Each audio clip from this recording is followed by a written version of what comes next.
ಬೆಂಗಳೂರಿನಲ್ಲಿ ಇಲ್ಲೇ ಸ್ವಲ್ಪ ಕಸ ಹಾಕ ಬರ್ತೀನಿ ಅಂತ ಹೇಳಿ ಹೋದಂತಹ ಗೃಹಿಣಿ ನಾಪತ್ತೆಯಾಗ್ಬಿಟ್ಟಿದ್ದಾರೆ. ಕೈಲಿ ಬ್ಯಾಗ್ ಕಸದ ಬುಟ್ಟಿಯ ಜೊತೆಯಲ್ಲಿ ಹೊರ ಬಂದಿದ್ದಾರೆ ಮಹಿಳೆ. ಜೊತೆಗೆ ಹೋಗಿದ್ದಾದ್ರೂ ಎಲ್ಲಿಗೆ? ಇದು ಪ್ರಶ್ನೆ.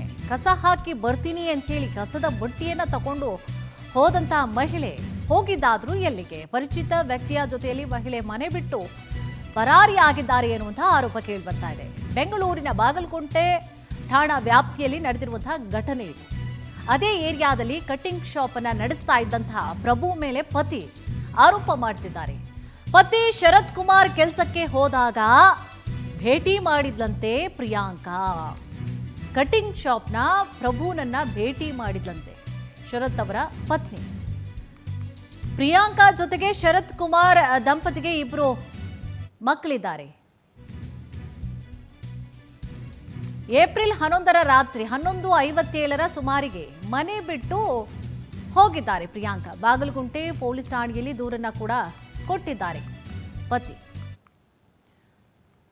ಸೊ ಏನಾಯ್ತು ಏನು ಅನ್ನುವಂತಹ ಸಂಬಂಧವಾಗಿ ಬಹಳಷ್ಟು ವಿಚಾರಗಳನ್ನ ಪೊಲೀಸರು ಕೂಡ ಕಲೆ ಹಾಕಬೇಕು. ಯಾಕಂತಂದ್ರೆ ಇದನ್ನ ಹಾಗೆ ಡಿಸೈಡ್ ಮಾಡ್ಲಿಕ್ಕೂ ಕೂಡ ಸಾಧ್ಯ ಇಲ್ಲ ಏನಾಯ್ತು ಅಂತ ಹೇಳಿ. ಅವ್ರ ಜೊತೆಲೇ ಹೋದ್ರಾ ಇಲ್ವಾ ಅಂತ ಹೇಳಿ ಕೂಡ ನೋಡಿ, ಬ್ಯಾಗನ್ನ ಹಿಡ್ಕೊಂಡಿದ್ದಾರೆ ಒಂದ್ ಕಡೆ. ಬ್ಯಾಗನ್ನು ಕಸಕ್ಕೆ ಹೋಗೋರು ಬ್ಯಾಗ್ ಅಂತೂ ಹಿಡ್ಕೊಂಡು ಹೋಗಲಿಕ್ಕೆ ಸಾಧ್ಯ ಇಲ್ಲ. ಭಾಳಷ್ಟು ಈಗಾಗಲೇ ಅನುಮಾನಗಳು ಕೂಡ ಈ ವಿಚಾರದಲ್ಲಿ ಕಾಡ್ತಾ ಇರುವಂಥದ್ದು. ಸೊ ಹಾಗಿದ್ರೆ ಅವರ ಪತಿ ಏನು ಆರೋಪವನ್ನು ಮಾಡಿದ್ದಾರೆ, ಆ ಆರೋಪ ಸತ್ಯ ಇದ್ರೂ ಇರಬಹುದು. ಯಾಕೆಂದರೆ ಕಸ ಹಾಕು ಹೋಗಲಿಕ್ಕೆ ಹೋದವರು ಬ್ಯಾಗ್ ನೋಡಿ, ಅಲ್ಲಿ ಬ್ಯಾಗ್ ಬೇರೆ ಕಾಣಿಸ್ತಾ ಇದೆ. ಸೊ ಕಸ ನೆಪ ಅಷ್ಟೇ ಹಾಗಿದ್ರೆ ಅಂತ ಹೇಳಿ ಅನ್ನಿಸ್ತಾ ಇದೆ. 9 ವರ್ಷ ಆಗಿತ್ತು ಮದುವೆ ಆಗಿ. ನಾವು ಇದಕ್ಕೂ ಮುಂಚೆ ಹೊಸಕೆರಳಿ ಕ್ರಾಸಲ್ಲಿದ್ದು, ಹೊಸಕೆರಳಿದ್ದು ಮನೆ. ಅಲ್ಲಿರ್ಬೇಕಾದ್ರೆ ಅಲ್ಲಿ ನಮ್ಮ ವೈಫಿಗೆ ಒಂದು ಅಫೇರ್ ಇತ್ತು. ಅಲ್ಲಿ ಮುಂದೆ ಕಟಿಂಗ್ ಶಾಪ್ ಬರುತ್ತೆ ಪ್ರಭು ಅಂತ, ಅವ್ರ ಮೇಲೆ ಅಫೇರ್ ಇತ್ತು. ಅಫೇರ್ ಇದೆ ಅಂತ ಗೊತ್ತಾಗಿ ನಾವು ಅಲ್ಲಿಂದ ಮನೆ ಶಿಫ್ಟ್ ಮಾಡಿ ಇಲ್ಲಿಗೆ ಮನೆ ಶಿಫ್ಟ್ ಮಾಡಿದ್ದು ಬಾಗಲಕೋಟೆಯಲ್ಲಿ. ಅಲ್ಲಿಂದ ಇದಾಗಿ ಅಫೇರ್ ಇದೆ ಅಂತ ಗೊತ್ತಾಗಿ ಶಿಫ್ಟ್ ಮಾಡಿದ್ಮೇಲೆ 1 ತಿಂಗಳು ಊರಲ್ಲಿದ್ದರು ನಮ್ಮ ವೈಫು. 1 ತಿಂಗಳು ಊರಲ್ಲಿದ್ದರು. ಆಮೇಲೆ ಅವನಿಗೆ ಮರ್ತು ಬಿಟ್ಟಿದ್ದೀನಿ, ಅವನ ಜೊತೆ ಹೋಗಲ್ಲ ಹಂಗೆ ಹಿಂಗೆ ಅಂತ ಹೇಳಿದಾಗ, ನಂಬಿಸಿ ಹೇಳಿದಾಗ ನಾವಿಲ್ಲಿ ಬಾಗಲಕೋಟೆಯಲ್ಲಿ ಮನೆ ಮಾಡಿದೆ. ಹೊಸದಾಗಿ ಬಾಗಲಕೋಟೆಯಲ್ಲಿ ಮನೆ ಮಾಡಿ 1ನೇ ತಾರೀಕು ಮಾಡಿದೆ. ಅವ್ರು 8ನೇ ತಾರೀಕು ಅನ್ಸುತ್ತೆ ಇಲ್ಲಿಗೆ ಬಂದರು. 11ನೇ ತಾರೀಕು ನೈಟು ಹೋಗಿದ್ದಾರೆ ಅವರು ನನ್ನ ಜೊತೆ. ಒಂದು 4 ದಿನ ಇದ್ರು ಇಲ್ಲಿ ನನ್ನ ಜೊತೆ. ಸೊ ಇಲ್ಲಿದ್ದ ಕಾಂಟ್ಯಾಕ್ಟ್ ಅಂದರೆ ನಮ್ಮ ವೈಫು ಅವನಿಗೆ ಫೋನ್ ಮಾಡೋರು, ಅದಕ್ಕೆ ಇದಕ್ಕಂತ ಏನೋ ಫೋನ್ ಮಾಡೋರು, ನಾವು ಕೇಳ್ತೀನಿ ಅಂತ ಮಾಡೋರು. ಆಮೇಲೆ 1-2 ದಿನ ಆಮೇಲೆ ಬಿಟ್ಬಿಡ್ತೀನಿ ಅಂದ್ಲು. ಹಂಗೆ ಫೋನ್ ಮಾಡ್ತಾ ಮಾಡ್ತಾ ಅದು ಯಾವಾಗ ಬಂದನೋ, ಅವ್ನು ಯಾವಾಗ ನಂಬರ್ ಕೊಟ್ಟನೋ, ಇವ್ರ ಹತ್ರ ಬೇರೆ ಫೋನ್ ಇತ್ತು ಸಿಮ್ ಇತ್ತು ಅದು ಗೊತ್ತಿಲ್ಲ. ಟೋಟಲಿ ಅವತ್ತು ಶನಿವಾರ ರಾತ್ರಿ ಒಂದು 11:50 ಬಂದು ಕರ್ಕೊಂಡು ಹೋಗಿದ್ದೆ ನಾನು. Sir Girinagar police station complaint ಕೊಟ್ಟು ಗಿರಿನಗರ ಪೊಲೀಸ್ ಸ್ಟೇಷನ್ ಏನು ಆಕ್ಷನ್ ತಗೊಳ್ಳಿಲ್ಲ. ಅವ್ರು ಆಕ್ಷನ್ ತಗೊಂಡಿದ್ರೆ ಇವತ್ತು ನಮ್ಮ ವೈಫ್ ಹೋಗ್ತಾ ಇರಲಿಲ್ಲ. ಸರ್ 3 ಜನ ಮಕ್ಕಳು, ಇವಾಗ 2 ಇದ್ದಾರೆ. 1 ಮಕ್ಕಳಿಲ್ಲ, 2 ಮಕ್ಕಳು ಇವಾಗ. ಇಲ್ಲ ಮನೇಲಿ ಹೌಸ್ ವೈಫು. ಮಗಳಿಗೆ ಸ್ಕೂಲಿಗೆ ಬಿಡೋಕೆ ಹೋಗ್ತಿದ್ಲು, ಕರ್ಕೊಂಬರೋಳು. ಆ ಟೈಮಲ್ಲಿ ಮುಂದ್ಗಡೆ ನಮ್ಮ ಮನೆ ಹಳೆ ಮನೆ ಇದೆಯಲ್ಲ, ಅದ್ರ ಮುಂದ್ಗಡೆ ಕಟಿಂಗ್ ಶಾಪ್ ಇತ್ತು. ಅಲ್ಲಿಂದ ಅವ್ನು ಕನೆಕ್ಟ್ ಆಗಿರೋದು. ಸರ್ ಹೇಳಿದ್ದು ಅವನಿಗೆಲ್ಲ ಹೇಳಿದ್ದು, ಈ ತರ ಮಾಡಬೇಡ ಹಂಗೆ ಹಿಂಗೆ ಅಂತ, ಮಕ್ಕಳಿದ್ದಾವೆ ಫ್ಯಾಮಿಲಿ ಜೊತೆ ಇದು ಮಾಡಬೇಡ ಅಂತ ಎಲ್ಲ ಹೇಳಿದ್ದು. ಆದ್ರೂ ನಮ್ಮ ವೈಫಿಗೆ ಏನ್ ತಲೆ ಕೆಡಿಸಿದ್ನೋ ಏನೋ ವಿಡಿಯೋ ಅಂತ ಏನೋ ಹೆದರ್ತಾ ಇದ್ರು ನಮ್ಮ ವೈಫ್ ಮುಂಚೆ. ಏನೋ ವಿಡಿಯೋ ಮಾಡ್ಕೊಂಡಿದ್ದಾನೆ, ಫೋಟೋಸ್ ಇದೆ ಅಂತ, ಅದರಿಂದ ಹೆದ್ರಿ ಏನೋ ಇದು ಮಾಡಿದ್ದಾರೆ ಅಂತ ಬ್ಲಾಕ್ ಮೇಲ್ ಮಾಡಿದ್ದಾರೆ ಸರ್.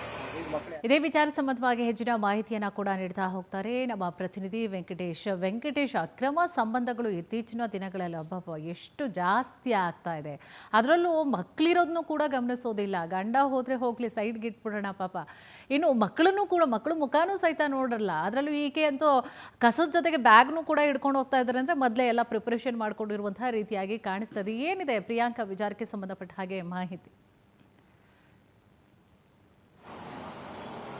ಕುಸುಮ, ಬಾಗಲಕೋಟೆ ಪೊಲೀಸ್ ಠಾಣಾ ವ್ಯಾಪ್ತಿಯಲ್ಲಿ ಒಂದು ಘಟನೆ ಆಗಿರುವಂತಹದ್ದು. ಅಂದ್ರೆ ಪ್ರಿಯಾಂಕಾ ಎನ್ನುವಂತಹ ಮಹಿಳೆ ರಾತ್ರಿ 11:30 ಸುಮಾರಿಗೆ ಕಸವನ್ನು ಹಾಕ್ಬರ್ತೀನಿ ಅಂತ ಹೇಳಿ ಜೊತೆಯಲ್ಲಿ ಬ್ಯಾಗ್ ಸಮೇತವಾಗಿ ಮನೆಯಿಂದ ಹೊರಗಡೆ ಹೋಗಿರ್ತಾರೆ.